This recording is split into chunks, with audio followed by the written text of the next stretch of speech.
దీంతో భారతదేశ ప్రజలకు కూడా తేట తెల్లమైపోయింది. బీజేపీ తన సొంతంగా ఉన్నటువంటి వ్యవస్థలను ఎలా పొలిటికల్ పార్టీస్ మీద ఇన్ఫ్లుయెన్స్ చేస్తూ ఈరోజు రాహుల్ గాంధీ గారు, సోనియా గాంధీ గారి మీద ఉన్నటువంటి నేషనల్ దాంతోపాటు భారతదేశంలో ప్రతి పేదవాడికి,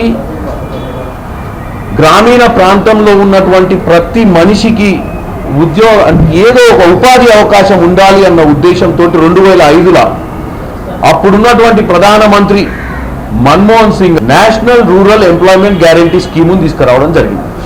national rural employment guarantee scheme ఏంటంటే అన్ని దేశాలల్లో పేదవారి కోసం ఒక సోషల్ సెక్యూరిటీ అని ఉంటుంది. అంటే వాళ్ళని కాపాడడానికే ప్రభుత్వం కొన్ని స్కీమ్స్ పెట్టి వాళ్లకు ఆర్థికంగా ఆదుకునేటువంటి వ్యవస్థ భారతదేశంలో గతంలో లేకుండే.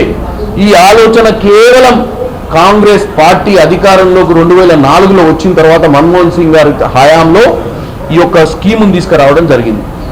ఈ స్కీమ్ వల్ల 100 రోజులు ఎట్టి పరిస్థితిలో పేదవాడికి పనికి తగ్గటువంటి వేతనాలు ఇవ్వాలన్న ఉద్దేశంతో సెంట్రల్ గవర్నమెంట్ 100% ఫండింగ్ చేసి దేశం మొత్తం అన్ని రాష్ట్రాలకు ఈ స్కీమును ముందుకు తీసుకుపోయింది.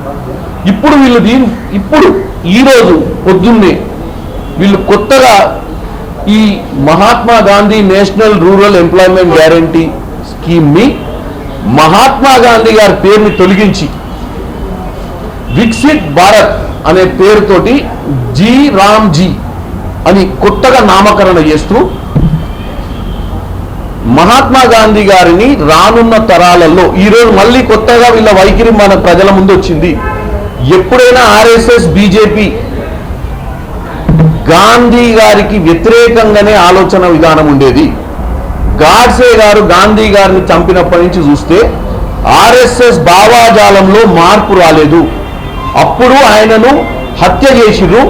ఇప్పుడు ఇంత మంచి స్కీమ్ని పేద ప్రజలకు అందుబాటులోకి తీసుకొచ్చి ఆ మహానుభావుని పేరు పెట్టుకుంటే ఆ మహానుభావుని పేరు ఫ్యూచర్ జనరేషన్స్ అంటే రానున్న తరాలకు